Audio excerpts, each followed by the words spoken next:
Good afternoon. Welcome to everyone who's joined to the summer edition of the Canadian CKD Network. It's really nice to see people on the call. For those that don't know me, my name is Monica Bullin. I'm a nephrologist in what is now known as Vancouver, and very pleased to chair the session. I'm taking my call on the traditional, ancestral, and unceded lands of the Musqueam, the Squamish, and the Tsleil-Waututh, and I encourage all of you across the country to reflect on the lands that you are on today and every day. A few housekeeping issues. We hope to have some questions at the end. If you do have questions, please feel free to type them in the chat as well. And Selena and I are also always looking for suggestions to bring other topics to this network. So if there's anything else that you want to hear about or you think there'd be a good venue, please let us know. And with that, it's my immense pleasure to introduce our speakers today, who'll be talking about an outstanding Indigenous kidney health series that they have been working for a long time with a lot of passion with their partners from the renal community. Our first speaker is Joanne Kappel, who's a nephrologist and clinical professor of medicine at the University of Saskatchewan. And Joanne, I had to read this twice last night. That you've recently retired from your nephrology practice after 30 years. You know what huge shoes to fill, and congratulations on such an inspiring and just an inspiring clinical career. Fortunately, I see that you're continuing to do a variety of teaching and help spread education and knowledge like what we're going to hear about today. So welcome, Joanne. And Dr. Carol Bullin is a PhD prepared nurse and faculty member in the College of Nursing at the University of Saskatchewan. She's also an accomplished teacher at the undergrad and postgrad level, and she's worked in many clinical contexts in different countries, including critical care, acute surgical and medical care, and kidney health. And we're fortunate that her research interests involve chronic disease management, particularly on kidney health and diabetes. So welcome to both of you, and I will turn the presentation over to you. Thank you, Monica, and welcome everyone to this CKD webinar series. So Meno is an Anishinaabe word for wellness, well-being, and health. And so this forms the basis for this Indigenous kidney health video series. Next, Graham. Monica has already given her land acknowledgement, but as we gather today, we would like to acknowledge that we're giving this presentation from Treaty 6 territory in the homeland of the Métis. We would like to pay our respects to this land where the sun shines, the grass grows, and the rivers flow.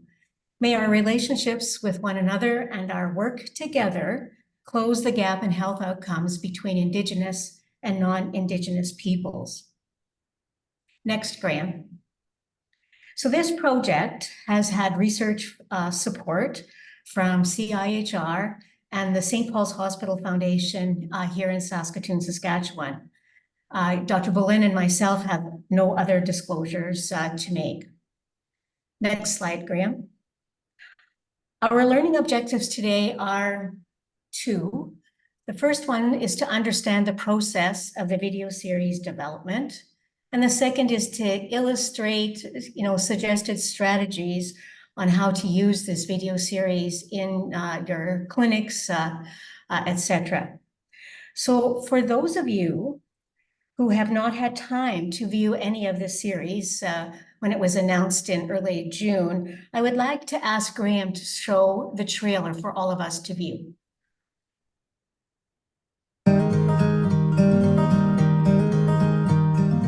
I look normal, but I'm just shattered inside.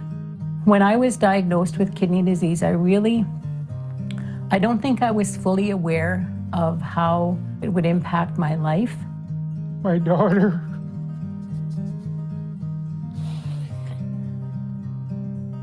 pushed me to get checked out. So I went and realized that my kidneys were bad. When I found out in 2002 I had kidney disease, my initial thought was that I was going to die. And I've been suffering from kidney disease since 2012. I got sick with lupus It just happened so fast that my kidneys had got destroyed. When I was told that my kidneys were failing, I thought my life is going to be over. Tested me for my kidney function, and it was 30%. 30% kidney function on both sides.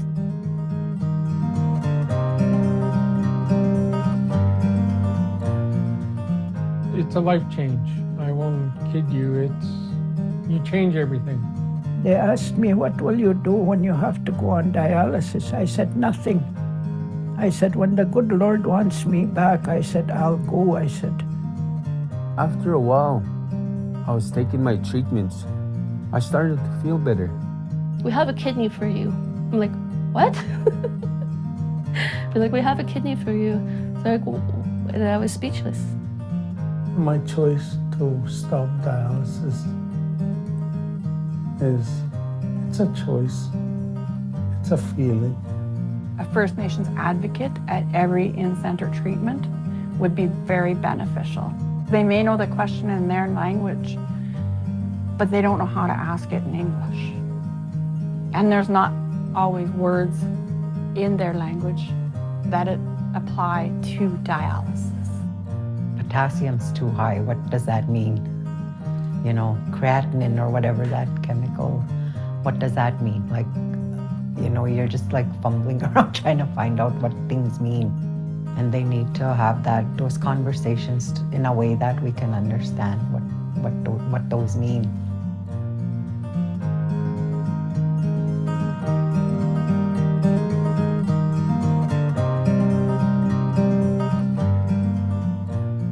It's really important to reach out to get the help that you need to take care of yourself. It's not the end of your life. It's a life sentence, but it's not the end of your life. I really believe that everything will be all right. Hakamimuk, don't give up, you guys too, you know. Don't give up on us, you know. There's a lot of sick people out there, you know. One day I'll be okay if I don't give up, you know.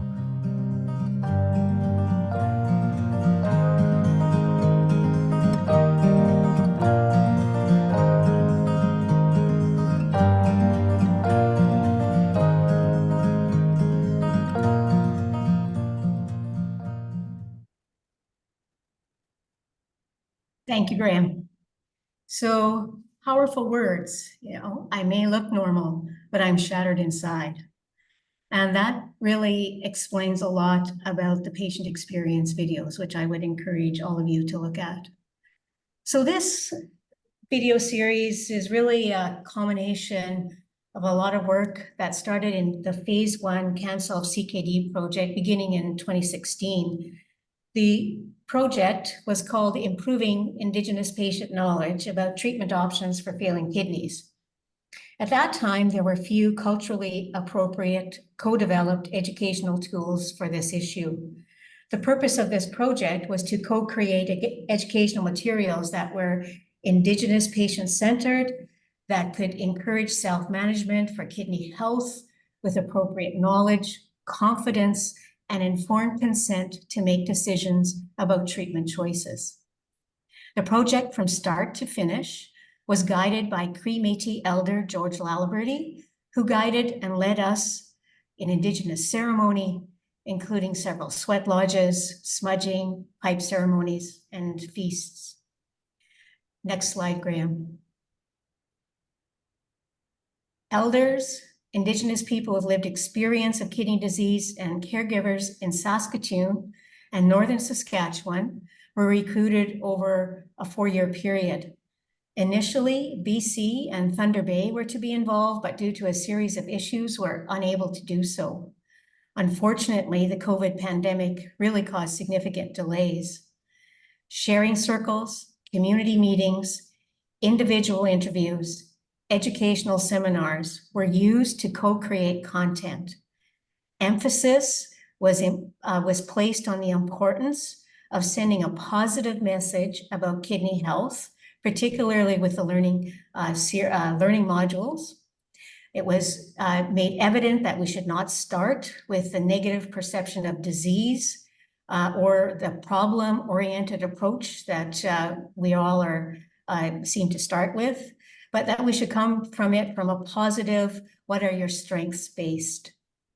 The artwork that you've seen was done by a local Indigenous artist, Kevin Pace, and both the painting that he did for us and the copyright were purchased from him. So with that, I'm going to pass this over now to Dr. Bullin. Thank you, Joanne. Based on our interactions with the participants, their families, caregivers, healthcare providers, our elder and focus groups, we co-created the following 4 outputs: learning modules, lesson plans that accompany each of the learning modules, dialysis demonstration videos, and videos of patients and their individual journeys with kidney disease. Each of these outputs will be discussed in more detail in the next few slides. Next, please. Our first co-created output are the 9 learning modules that you see on the slide that include how your kidneys work, what are your risk factors for kidney disease, how to keep your kidneys healthy, chronic kidney disease, choosing a treatment for sick kidneys, peritoneal dialysis, hemodialysis, kidney transplant, and conservative kidney care. All of these learning modules follow a consistent format that include the module title, the overall purpose of the module, and the main topic areas to be covered. So for example, module 2, what are your risk factors for kidney disease? This module will talk about your risk factors for kidney disease, and we will talk about what do we mean by risk factors and what are your risk factors for kidney disease. Each of these learning modules also, as mentioned, will be accompanied by a lesson plan that's specific to that topic. Next, please. Both for consistency and to facilitate learning, all lesson plans follow a similar format that include a brief description, learning goals, sample assessment questions, and additional patient resources. So the brief description is just basically an overview of the topic content. The learning goals are based on the content that was provided in the learning module, and all of them include some basic information or content that should be provided to all patients. And this is very important because it ensures that all patients are provided with the same basic foundational information. Other considerations in regards to learning are that where possible, all family members and significant others should be included in the learning sessions if applicable or if appropriate. We know that kidney disease and kidney failure can often cause feelings of fear, denial, and anger. And these feelings really need to be acknowledged prior to the learning sessions because it may definitely impact on whether learning can occur.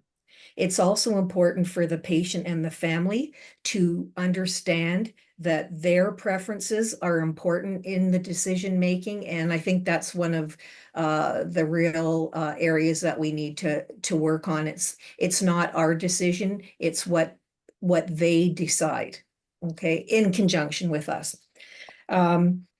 The third one is that all patients are people first and all people are individuals. And while some may not want to know a lot of information, some may ask for more detailed information, for example, on dialysis options, kidney transplant, or conservative kidney care. And so we've included some very helpful resources, for example, the dialysis demonstration videos, the patient journey videos, and resources that are listed both with the lesson plan, but also on the general kidney resource document. The sample assessment questions, while the learning modules 1 through 9 reflect progressive learning, it is very important that the patient and the family direct what they want to learn and when they want to learn that. And of course, that's going to be very individual.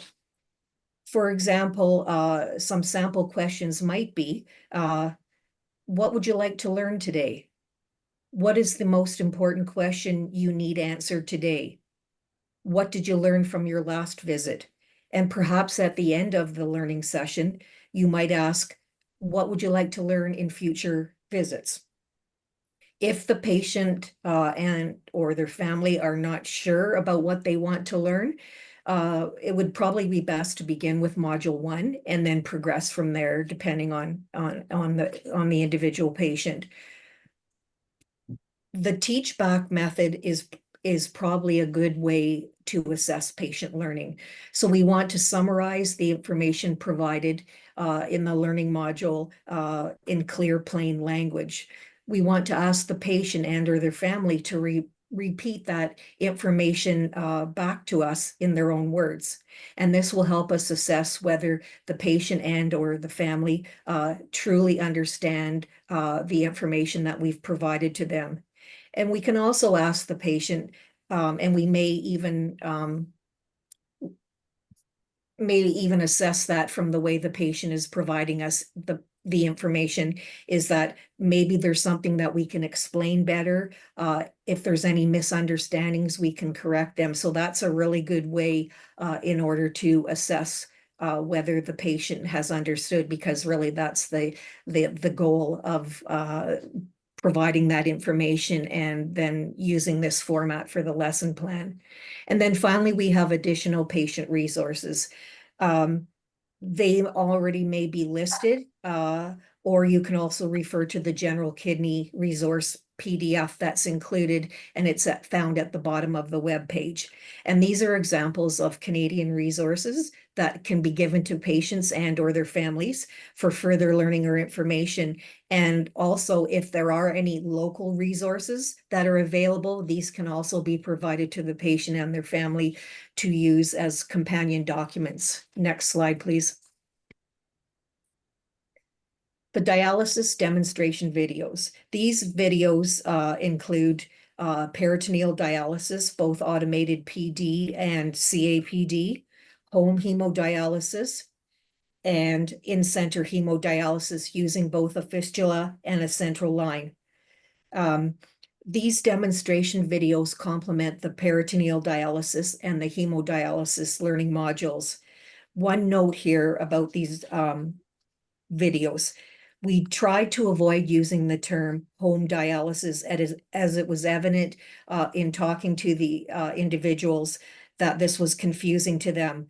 Was it peritoneal dialysis? Was it hemodialysis, or was it something else? So instead, we used the term peritoneal dialysis done in your home and home hemodialysis. The other note that I would just like to talk about is, why did we make dialysis demonstration videos? The consensus from the group was that it would be very helpful to have a demonstration of what dialysis options really mean. They felt that static pictures, inanimate models were not sufficient, and most importantly, or more importantly, they wanted these demonstrations to be done by Indigenous people. They wanted to see people that looked like them. The other thing about these videos are that they are quite detailed, because that level of detail was requested because the individuals that were considering these types of options for treatment, they wanted to know what was needed and wanted the actual video to be real. Next, please.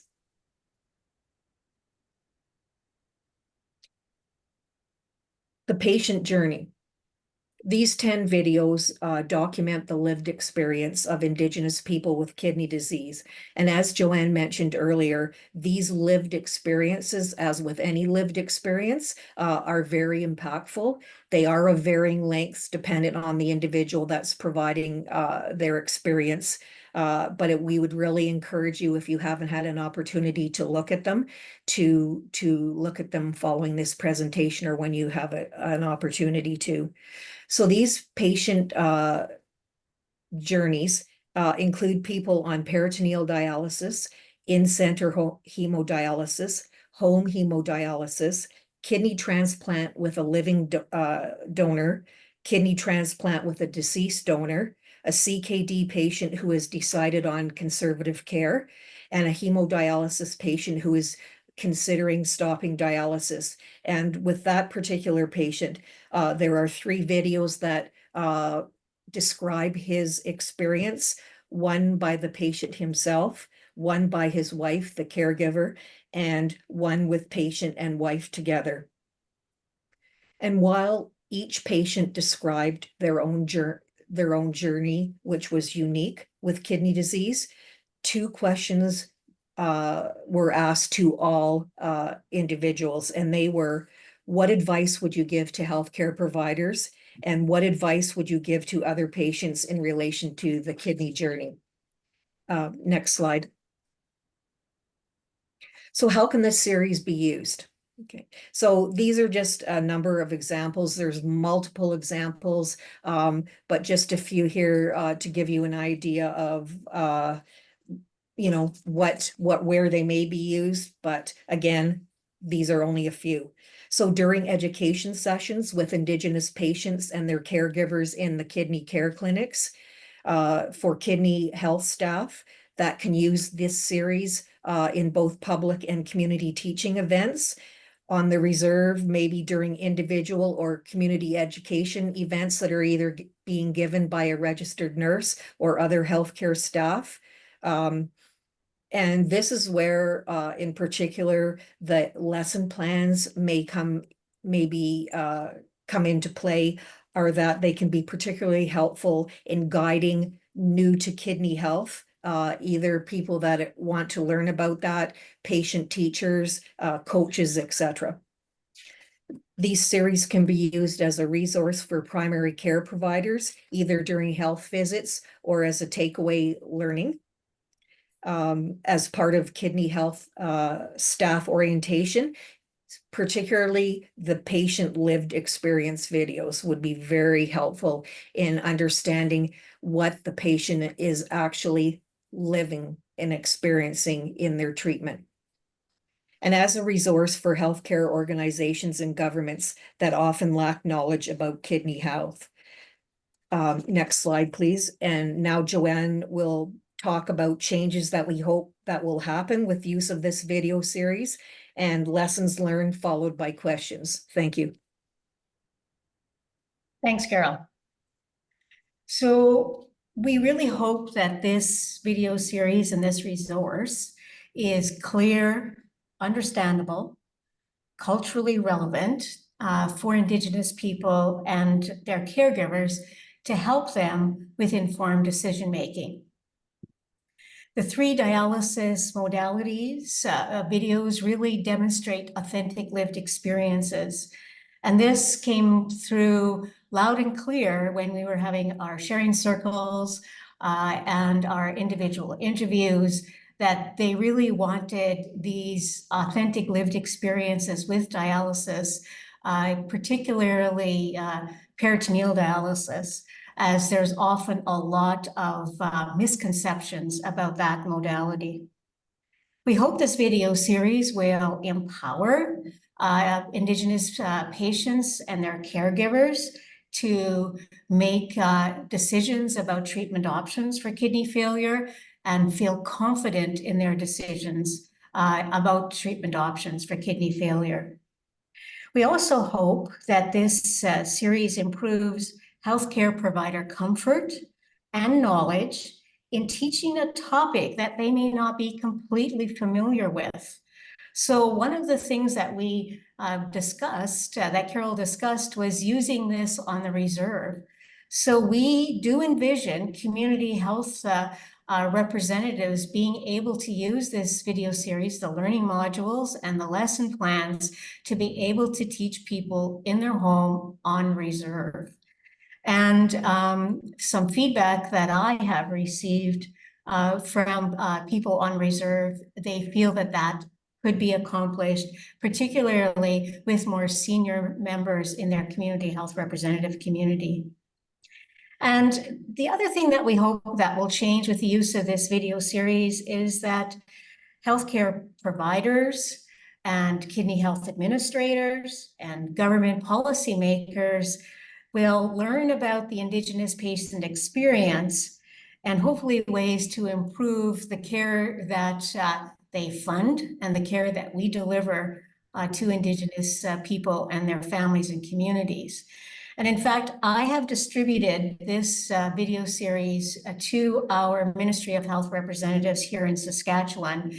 And I got the following comment back about those 3 dialysis modality demonstration videos. And that's comment from a very seasoned Ministry of Health representative who has been with kidney health for a long time, said, I did not know what people go through when they do peritoneal dialysis, when they're on in-center hemo, or what happens when you do home hemo.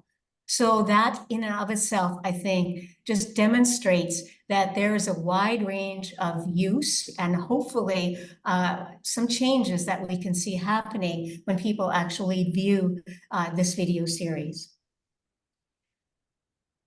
So what did we learn? And well, in any sort of project, anything that we're doing in our daily lives, whether it's research, clinical medicine, teaching, there's lessons to be learned always.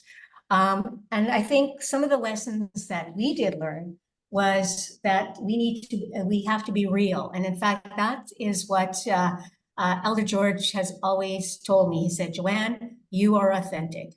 And so that actually is the highest compliment that I could have been paid. So we need to be real. We need to be open to learn about trauma, about history, about culture, about ceremony. And we need to participate when we're in the community and participate when we are in the learning circles. The other lesson that we learned was that our journey needs to begin with an elder or knowledge keeper or community leader, because they can really help us navigate the community and help with our understanding of the culture, of trauma, of history. And it takes time, and it takes time to build trust with individuals and communities. And if you're looking to go into an Indigenous community and hope to have one meeting and have everything sort of settled of how things are going to progress, that's not the way to go.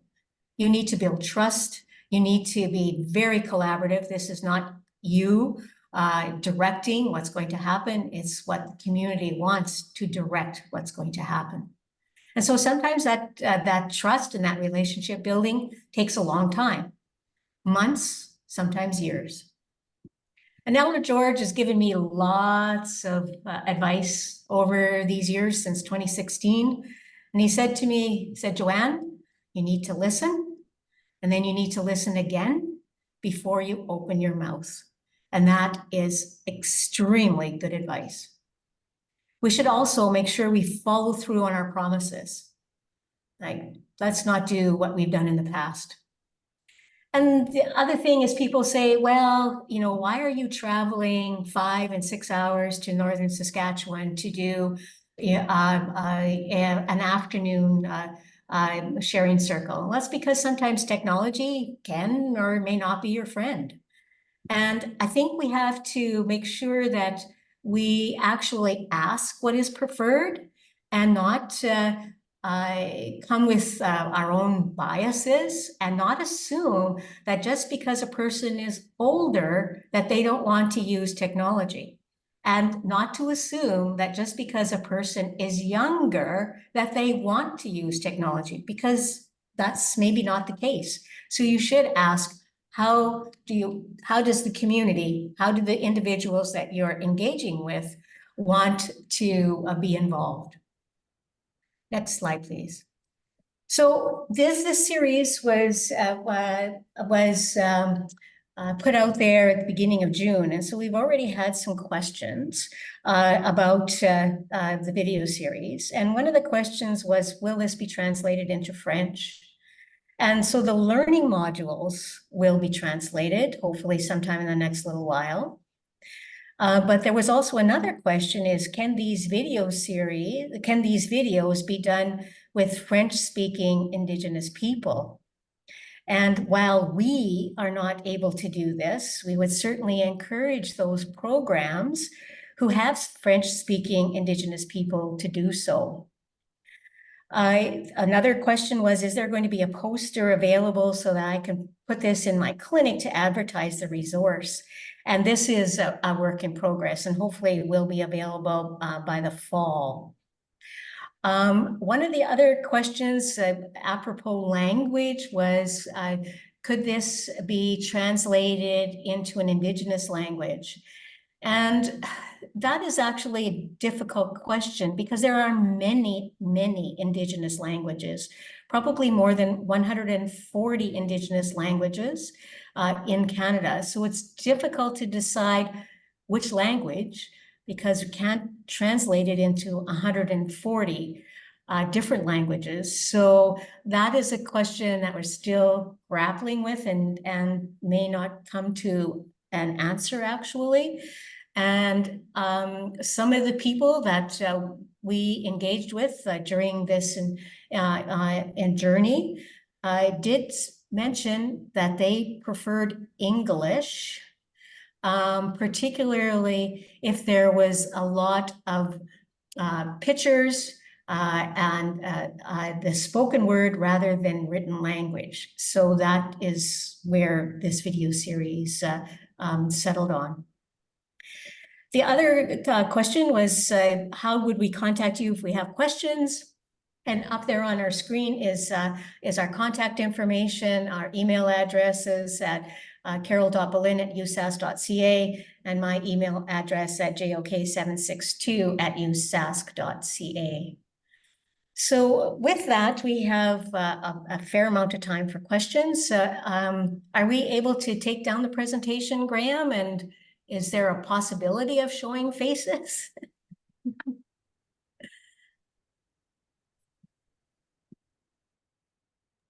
Unless Graham has magic, I think the answer is no, unless we all log in. So speaking about technology not being our friend, I'd like to thank you, Joanne and Carol, and those, you know, those wise words and your lessons learned for life in general were quite inspiring to me.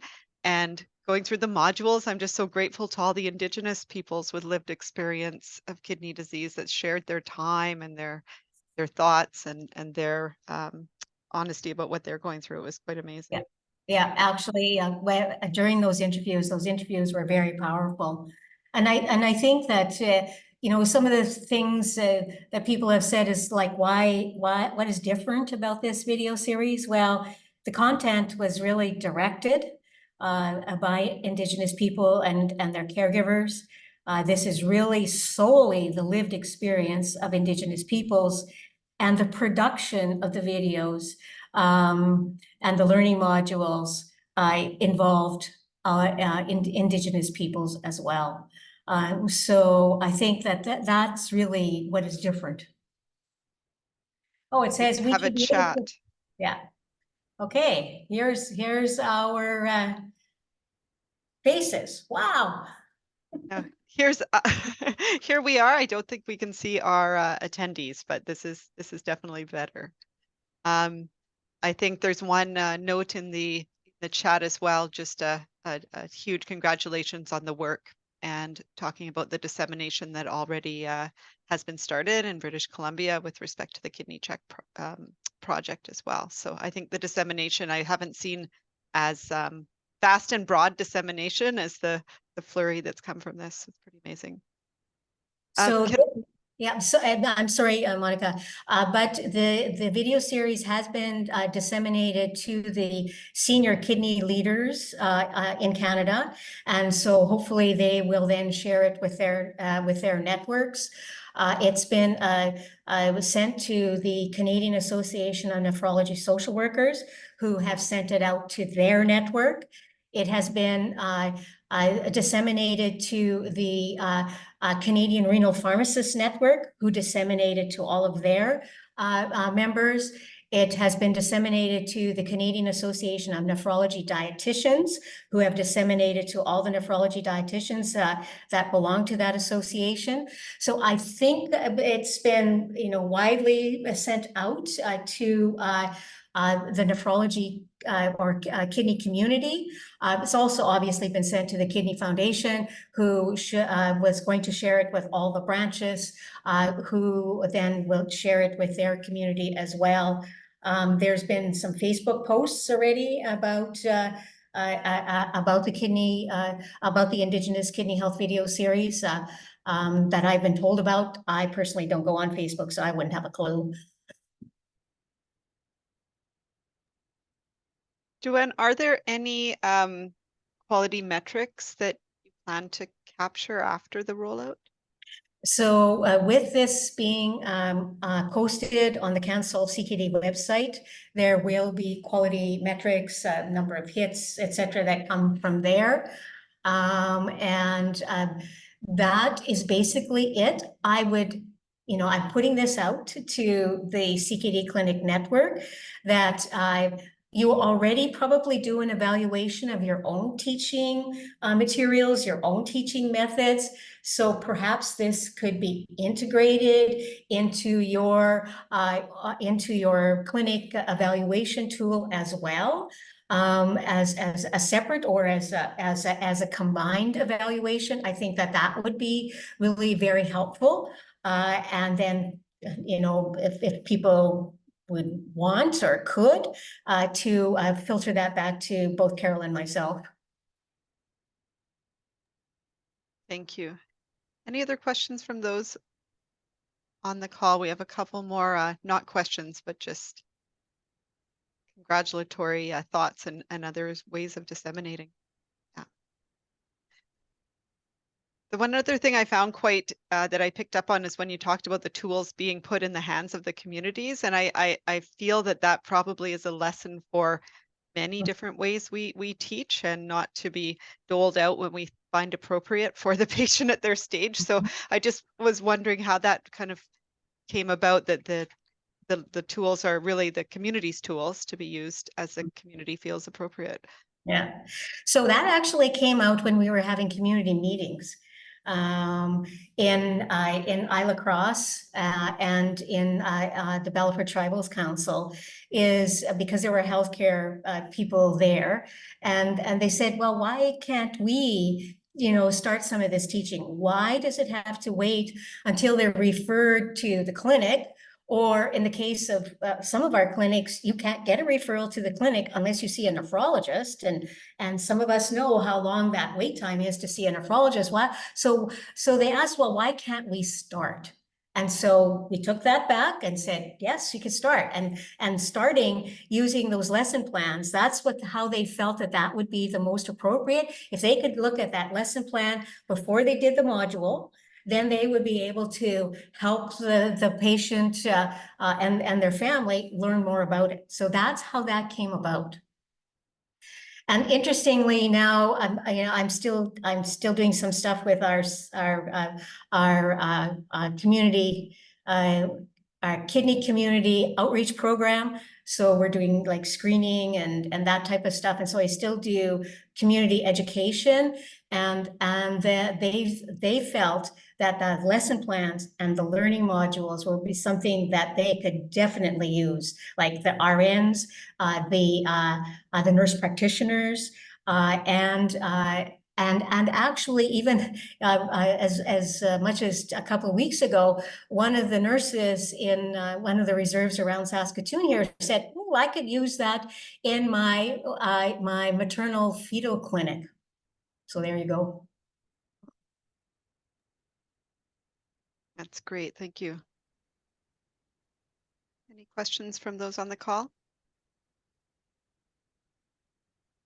We deliberately kept this very short because if people get time back, then maybe they can spend the next, however, 10 minutes or so looking at some of the modules. I think that's a great idea. And then we may reach out, because I think a follow-up call once people have started to be using these might be a really nice, more discussion point of how we're using them, for sure. Yeah, absolutely. Because I think both Carol and I would be extremely interested in how you're using them.